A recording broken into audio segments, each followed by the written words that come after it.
Programme में आगे बढ़ेंगे जी। कौमी एहतसाब ब्यूरो का सोया हुआ घोड़ा एक बार फिर जाग उठा है। नैब ने खैबर पख्तूनख्वा की तारीख के सबसे बड़े करप्शन स्कैंडल केस की इंक्वायरी को बाज़ाब्ता तफ्तीश में तब्दील कर दिया है। नैब खैबर पख्तूनख्वा की कार्रवाइयों से छुपे हुए राज खुल गए हैं। नैब खैबर पख्तूनख्वा ने कार्रवाई करके 25 अरब रुपए मालियत के असासे जब्त कर लिए हैं।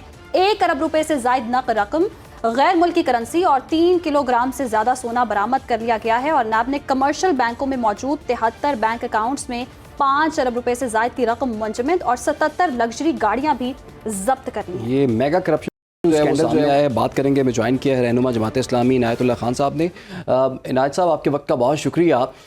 अभी हम देख रहे हैं बहुत बड़ा ये स्कैंडल सामने आया है और इसके साथ दीगर सेक्टर्स की भी बात हो रही है कि हेल्थ सेक्टर में भी कुछ है, बिलियन ट्री सुनामी के हवाले से भी बात की जा रही है, मेट्रो में भी बात की जा रही है। तो इतने स्कैंडल जब सामने आएंगे तो गवर्नमेंट के लिए कितना मुश्किल हो जाएगा चलना, और ख़ास तौर पर वज़ीर आला और PTI की जो गवर्नमेंट है KP में, उनकी क्या रिस्पॉन्सिबिलिटी बनती है इसमें? स्कैंडल तो एक कोई सोलराइजेशन के अंदर 30 बिलियन के हैं, 1.9 बिलियन का के प्रोक्योरमेंट में है। इसके अलावा जो वीट है फूड डिपार्टमेंट का, उसमें कोई 7 अरब 19 करोड़ रुपए का स्कैंडल है। और इसके मजीद बड़े बड़े स्कैंडल है। मैं समझता हूँ कि जो खैबर पख्तूनख्वा के अंदर करप्शन का जो मैग्नीट्यूड और वॉल्यूम है वो बहुत बड़ा है, वो तस्वीर से बहुत बड़ा है। ये जो कोई स्कैंडल है उसमें तो ऑडिटर जनरल ऑफ पाकिस्तान जो है वो 10% का ऑडिट करती है। वो का ऑडिट कर, तो ये जो करप्शन है 6 साल की या पिछले 12 साल की, तो ये 3-4 ट्रिलियन तक चली जाएगी, क्योंकि मुख्तलिफ जगहों पे चीज़ें मौजूद है। इन खैबर पख्तूनख्वा अब बिल्कुल चीज़ें बिल्कुल नकद है, यानी डिपार्टमेंट्स के अंदर रिलीज की जा रही है, एग्जीक्यूटिंग डिपार्टमेंट तक चीज़ें चली जाती है, पैसे चले जाते हैं। तो वहाँ हर रिलीज पे और हर रिलीज पे अच्छा इनायत साहब, जैसे कि आप बता रहे हैं कि खैबर पख्तूनख्वा में जो करप्शन का मैग्नीट्यूड है वो बहुत ज़्यादा है, और आपने कुछ एग्जांपल्स आपने भी दिए हैं, इससे पहले भी हम इस पे बात कर चुके हुए हैं। अगर इतने सालों से KP हुकूमत जो है PTI के पास है और वो हुकूमत करते आ रहे हैं, और ये आज के स्कैंडल तो नहीं है, ये तो पुरानी बात भी लगती है इसमें, तो इतने सालों में तवज्जो क्यों नहीं थी, इदारे कहाँ पर थे, कार्रवाई क्यों ना हो सकी आपके ख्याल में? नैब जो है, नैब बुनियादी तौर पर मतलब है कि वो इंजीनियर कार्रवाइयाँ करती हैं। नैब अगर मेरिट पे कार्रवाई शुरू करेंगे तो खैबर पख्तूनख्वा बहुत कुछ। नैब अगर एक्टिवेट हो गया है और मेरिट पे एक्टिवेट हो गया है तो चीजें अब सामने आ जाएंगी।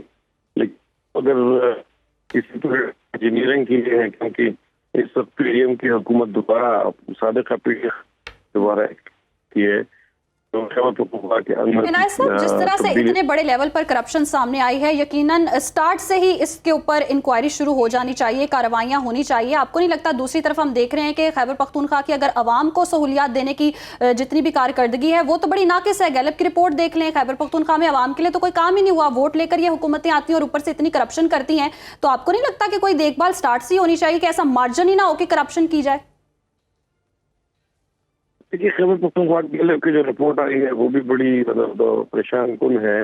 लेकिन मैं समझता हूँ हुकूमत के और हमारी एंटी करप्शन और एंटी ग्राफ्ट बॉडीज है उनको पूरी ताकत के साथ मूव करना चाहिए, इनके खिलाफ फैसले देने चाहिए, और हुकूमत तब्दील करने के बजाय मसनूई तौर पे इनका मैंडेट जो है वो छीनने के बजाय इनको आप चले दबने दें। और फेडरल गवर्नमेंट और के साबित है 2022 में इन्होंने गलती की थी वो दोबारा ना दोहराए, बल्कि एंटी ग्राफ्ट बॉडीज वो करप्शन नैब है, FIA है, जितनी भी एंटी ग्राफ्ट बॉडीज दीगर इदारों की रिस्पॉन्सिबिलिटी बनती है कि वो इस पर कार्रवाई करें। बहुत साहब, आपने हमें वक्त दिया, और KP से कुछ अच्छी खबरें नहीं आ रही हैं, करप्शन स्कैंडल्स जो हैं वो सामने आ रहे हैं, और गैलप की आपने जिक्र किया कि आवाम को सहूलियात नहीं है, सेहत की सहूलियात नहीं, तालीम की सहूलियात नहीं है, गुड गवर्नेंस का जो दावा करती है KP हुकूमत, उस पर एक बहुत बड़ा ये सवालिया निशान है। आगे बढ़ते हैं जी, एक और अहम मामले पर हमने बात करनी है। बरतानिया ने बिलाखिर पाकिस्तानी एयरलाइंस पर आयद पाबंदियाँ ख़त्म कर दी हैं। اور اس کی تصدیق برطانوی ہائی کمشنر جین میریٹ نے کر دی ہے۔ برطانوی ہائی کمشنر جین میریٹ کا کہنا ہے پاکستان کو برطانیہ کی ایئر سیفٹی فہرست سے اب نکال دیا گیا ہے۔ اب پاکستانی فضائی کمپنیاں برطانیہ کے لیے پروازوں کی اجازت حاصل کرنے کے لیے درخواست دے سکتی ہیں۔ برطانیہ کی ایئر سیفٹی کمیٹی نے پاکستان میں فضائی تحفظ کے نظام میں بہتری کے بعد پاکستانی فضائی کمپنیز پر عائد پابندیاں ختم کر دی ہیں۔ خواجہ آصف اس حوالے سے کیا کہا ہے وہ بھی دیکھ لیتے ہیں۔ غلام سرور صاحب جو اس وقت وزیر ہوابازی تھے، انہوں نے اپنے ہی ادارے پہ الزام لگا کے اربوں روپے کا نقصان ہوا۔ پی آئی اے ایک قسم کی جو ہے ایک متروک قسم کی ایئر لائن جو ہے وہ بن گئی تھی۔ اس کے جہاز زیادہ تر جو ہے وہ ڈس فنکشنل ہو گئے، ان کے پائلٹس کی ریپوٹیشن جو ہے وہ مجروح ہوئی۔ یہ سارا کچھ جو ہے کیوں ہوا، کیسے ہوا، کس کی ذمہ داری ہے؟ میں سمجھتا ہوں یہ ہماری ذمہ داری ہے کہ یہ پتہ کریں۔ لیکن سب سے بڑا نقصان جو تھا وہ قومی وقار جو ہے وہ مجروح ہوا۔ خواجہ آصف نے کیا کہا آپ نے جانا، اور اسی حوالے سے سابق وزیر ہوابازی غلام سرور خان نے بھی بیانات دیے تھے، وہ بھی دیکھ لیتے ہیں۔ 60 پائلٹس کے ایگزامینیشن کہ انہوں نے پیپر دیے کیسے کیسے دیے، تو ان میں سے 262 ایسے پائے گئے کہ انہوں نے خود ایگزام نہیں دیا، ان کی جگہ کسی نے ایگزام دی۔ سیاسی بنیادوں پر بھرتی کروایا جاتا ہے، یہ بھی جیلی بنوا کے دی گئی، جیلی لائسنس بھی بنوا کے دیے گئے۔ 40% آلموسٹ ان کے لائسنسز فیک ہیں، انہوں نے ایگزامز پراپر نہیں دیے، خود نہیں دیے، ان کا وہ فلائنگ ایکسپیرینس نہیں ہے۔ اسی تمام تر صورتحال پر بات کرنے کے لیے ہمارے ساتھ موجود ہیں عبداللہ حفیظ صاحب، ترجمان پی آئی اے۔ بہت شکریہ سر آپ کے وقت کا۔ کہیے گا جس طرح سے پہلے پی آئی اے پر پابندیاں عائد کی گئی تھیں، کس کی ذمہ داری تھی؟ آبویسلی حکومتوں کی ہی تھی، لیکن غفلت زیادہ کس کی تھی؟ اور اب جو پابندیاں ہٹائی گئی ہیں کیا کریڈٹ حکومت کو ہی جاتا ہے؟ بہت شکریہ۔ دیکھیں ہمیں یہ بات سمجھنا پڑے گا کہ پابندی کی نوعیت کیا تھی یا پابندی کس وجہ سے لگی۔